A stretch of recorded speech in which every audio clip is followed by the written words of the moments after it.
Varanasi is the spiritual center of the earth for Hindus. Millions of pilgrims and sadhus come from all over India to purify themselves here in the sacred waters of the Ganges. Upstream in nearby Allahabad will join 20 million Hindus for one of the largest religious gatherings on earth, a great bathing ritual known as the Kumbh Mela. Standing here in the Ganges, I'm Art Wolf. Join me on Travels to the Edge.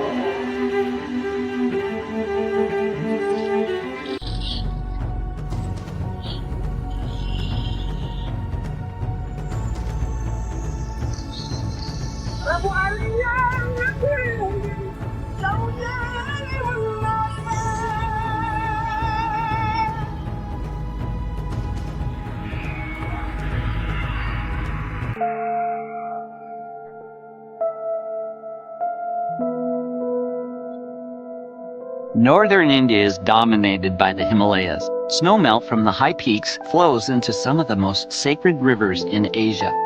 We'll be traveling along the Ganges to India's holiest river cities, ancient Varanasi, and the place where the Yamuna River meets the Ganges, Allahabad. The Ganges, known as the Ganga by Indians, is a mandatory stop for Hindu pilgrims. I'm here on the most important day of the Kumbh Mela bathing festival. My guide, Balbir Singh, is prepping me for what's up ahead. Kumbh Mela is basically it's a festival where the sadhus actually come together from all over India for the holy rituals, which actually takes place next to the Ganga, and they take a holy dip in the river. So bathing. It's bathing in the purifying waters of the Ganges.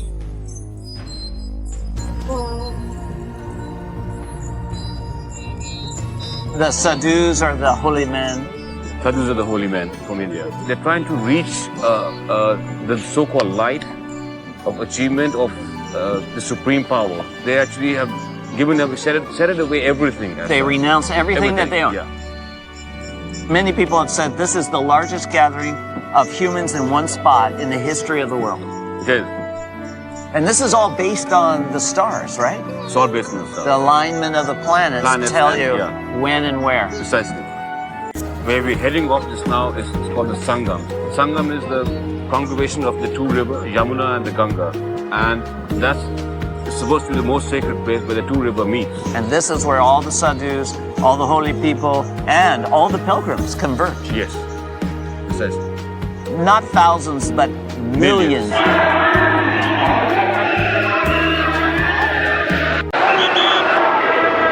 That is sheer mass humanity. And these people have come from all over India, am I right? All over India.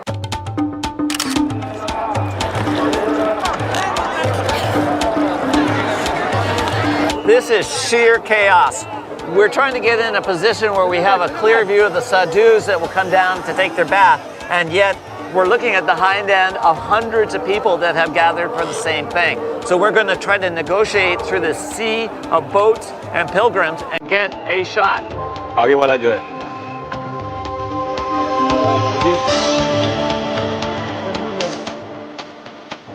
हमको जाना है वो वहाँ पर.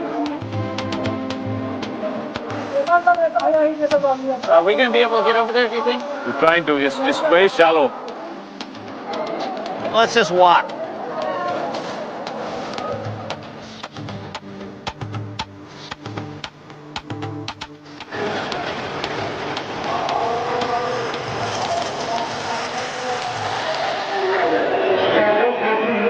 This is an amazing press of humanity. This is great. There's just all this pageantry. People holding banners, marigolds in their hair. It's a scene. It's beautiful, actually.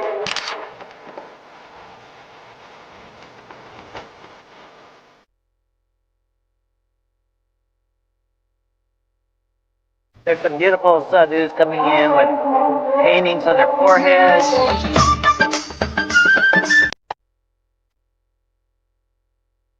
These sadhus are having a great time, splashing water at each other, posing, strutting around like a bunch of peacocks.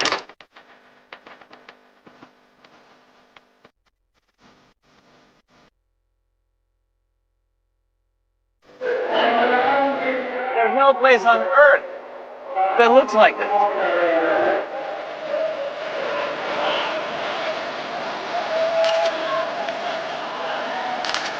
It is very much a celebration and a moment of happiness for the sadhus as well as the greater masses that have come so far to participate in this ritualistic bathing of the Ganges.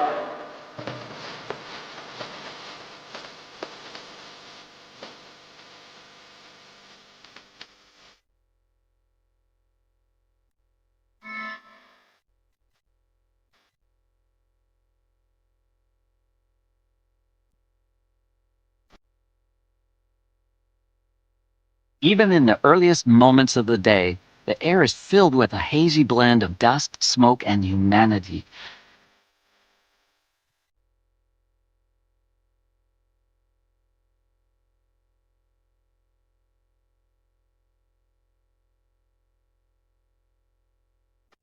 I love working in the margins of the day, especially in the morning when people are just waking up. It looks just like a painting, which is always what I'm trying to do, is to marry these two mediums of painting and photography. And when I get it really close, magic happens.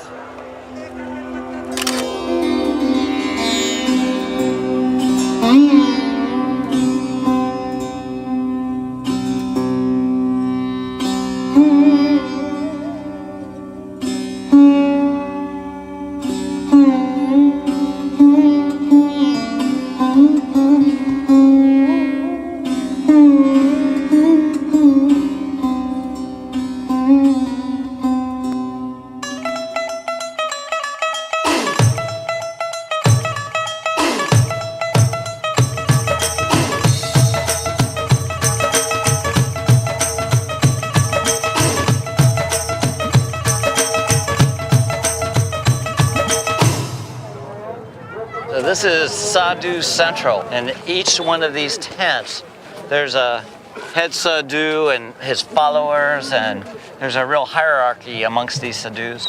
Oh, yes. They all look like fascinating people to me. Look at these guys. So unique. You can always go and have a cup of tea with them. Yeah, I would love that.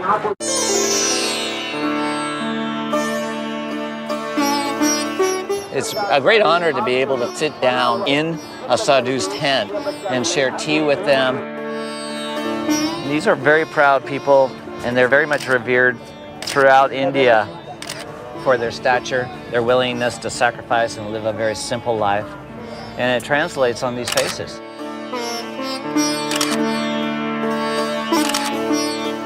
I want to show them what I'm getting now. So it's always incredible to me how everybody, no matter what culture, what faith, what point they are in their life, everybody enjoys photos of themselves. It's one of those memories that I'll take with me the rest of my life, to think that I was in here interacting with these holy men of the Hindu faith.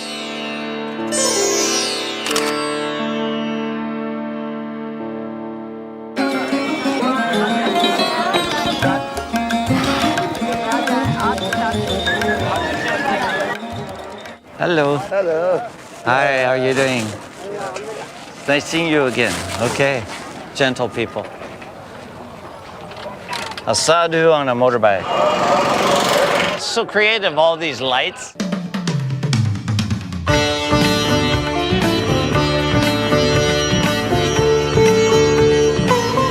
It's beautiful. There's a fire. It's just right at twilight. It's a beautiful blend of oranges and orange flame and soft muted tones.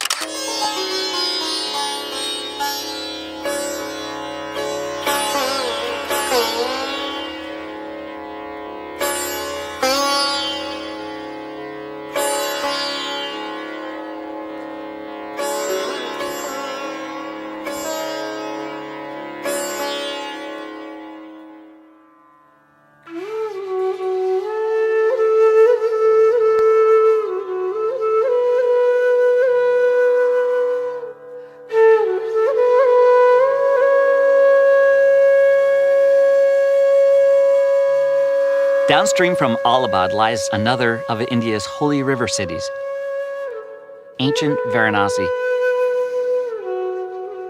It's a place where pilgrims come to bathe in the Ganges and cleanse their karma.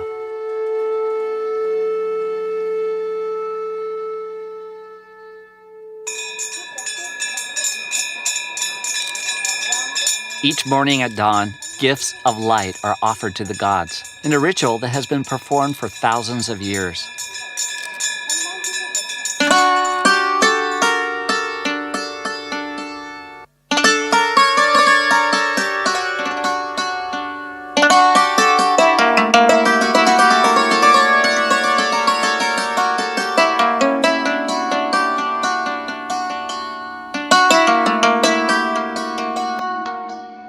You wake up in the morning and the first thing you do is you thank the Lord and you look at the sun and you thank them for giving you another day. It's like almost saying good morning to sunrise, and in the evening it's good night to the sun god, giving offering to the sun god and the river.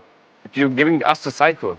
And that's in fact what's happening when they take a chalice or a container and fill it full of river water and then return it to the river. Yes, it's an offering. What I've noticed here as well is there's a rhythm to the day. You know, we're out here early in the morning and getting the sunrise and it's very quiet, and then people start arriving and then the activity level starts to pick up, and then during the course of the day it builds, and then in the evening it starts to quiet down. People are coming in doing peaceful offerings, putting candles on the river. So the river and the entire society has a rhythm. You can see the entire cycle of life by looking at the river. There are people coming in, people dying, people enjoying themselves. It's life.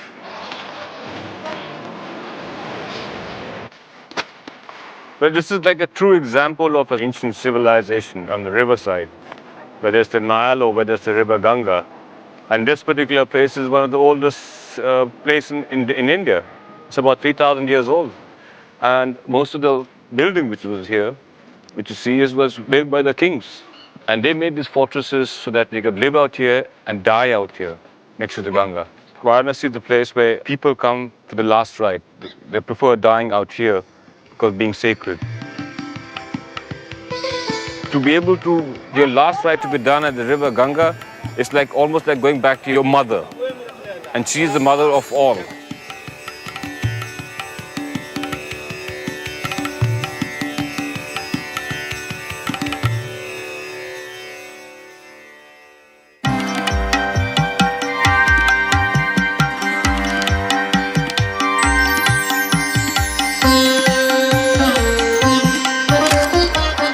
This is so rich, this waterfront with all these bathers coming down. You've got these boats in the foreground and people taking care of their boats.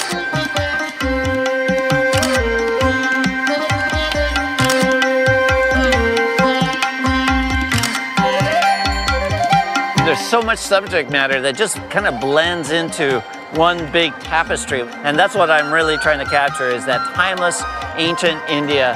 And where better to capture it than here along the Ganges in front of Varanasi, this ancient city, this holiest of the cities.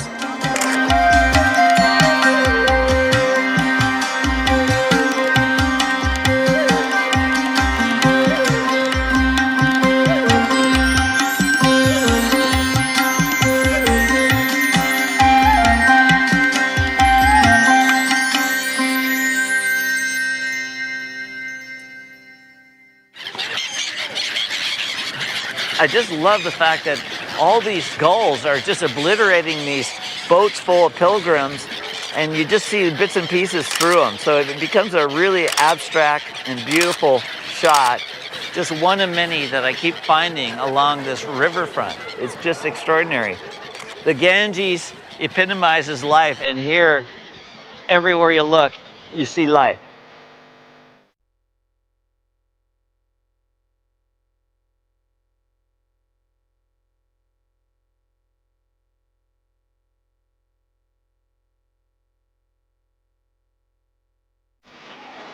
This is really nice. These people are getting water in their urns and returning it to the river, offering water to the sun gods. It's a very beautiful and ritualistic moment. It's just really quite nice and lovely just to see them really seemingly unaffected by our presence.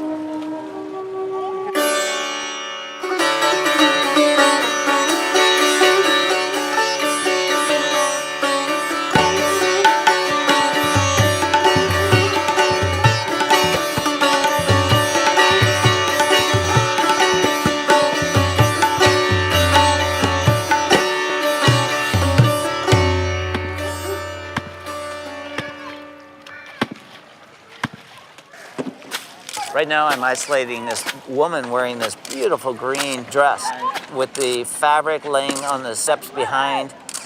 It's just such a simple but elegant image of daily life here along the Ganges.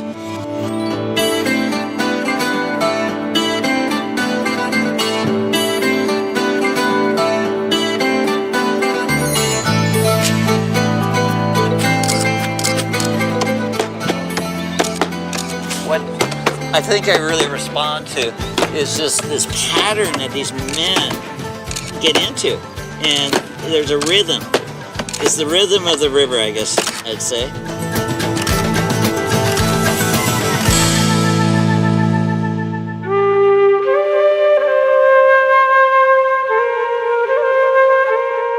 Everywhere you look around, there's a great photograph, it's a great moment. And that's what this society is about, you know, connecting with the river and the gods and paying homage and bathing in the river. The river really is the source of life here.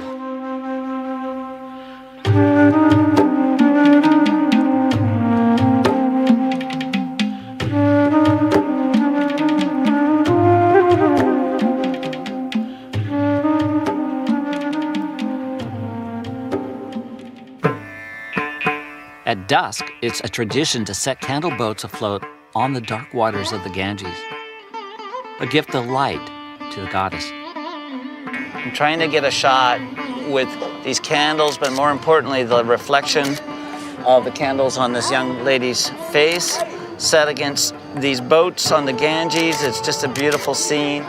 She's got beautiful eyes, and we're just trying to get this while the light is still there.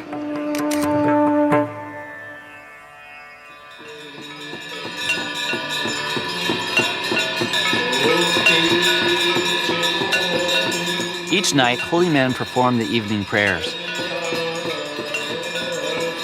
They chant as one and give offerings to the river, thus ensuring the sun will rise again in the morning.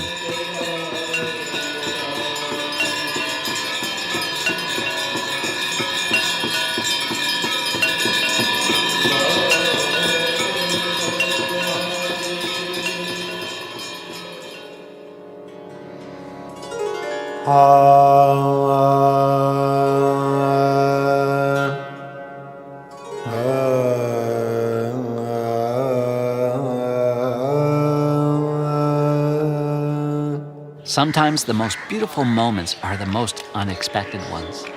We've come across this young man doing yoga on the banks of the Ganges, and this beautiful red orb is rising right above him.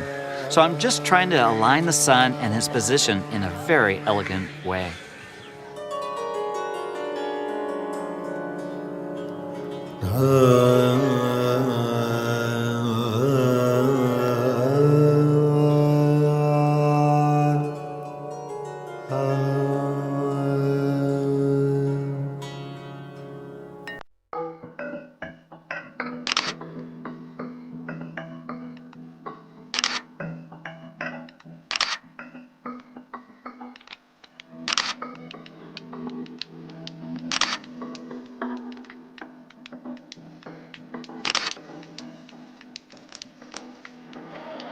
This is a wonderful place.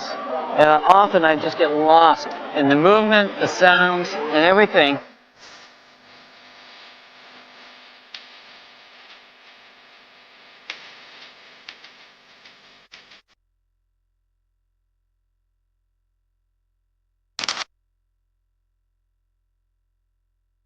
What I'm photographing right now is symmetry. I love the design of the sadhu's face and the wisdom you catch in his eyes, but also the colorful designs that sadhus often have on their faces. The beard and the lines of the beard are really quite nice, and I'm just going to accentuate that by moving in and taking a very, very stylized, very formal portrait so that ultimately when you look at the photo, you feel the same moment that I feel when I'm taking the picture. And I accomplish that by just simply having the sadhu staring straight into my lens and therefore straight into your eyes as you look at this image.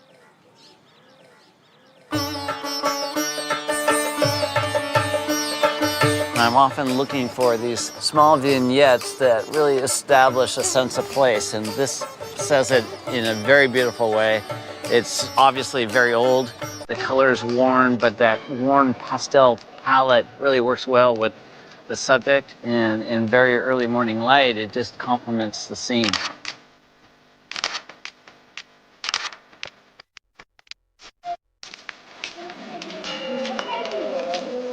In India, the cow is a great symbol. They're very sacred, and they're very friendly, and they're wandering everywhere, and they're almost like dogs. They're just like everybody's pet. They have a good life. So, yeah, this one's taken a liking to me. I think I'll take him home to Seattle. Yeah. Got a really nice shot of this sadhu with his trident. The trident is a symbol of Shiva, one of the Hindu gods, and these sadhus typically will walk around with these tridents. And it's just such a classic shape with the marigold wreath around it. I'm just lining the trident up with this sadhu's face. It's just beautiful.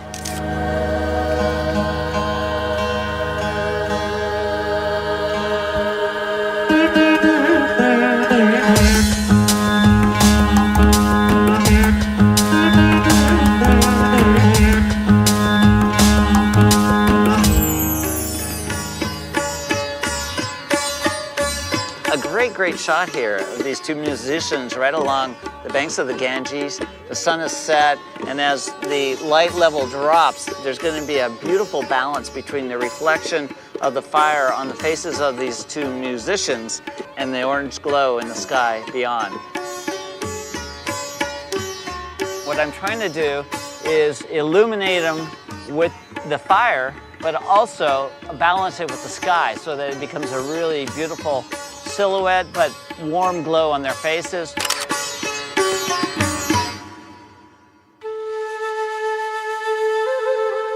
India is a great place. There are so many things that are uniquely different than where I come from. The sights, the smells, the sounds, the people, the traditions, the rituals. For me, everything is culture shock, and that's exactly why I love coming here. I'm Art Wolf. Join me next time on Travels to the Edge. This program and 2 additional episodes from the series are available on DVD for $17.95. An award-winning book of Art Wolf's landscapes featured in this series and beyond, Edge of the Earth, Corner of the Sky, is available for $65 plus shipping. To order the book or DVD, call 1-800-440-2651. You can find out more information about this episode and other destinations in the series by visiting our website at travelstotheedge.com.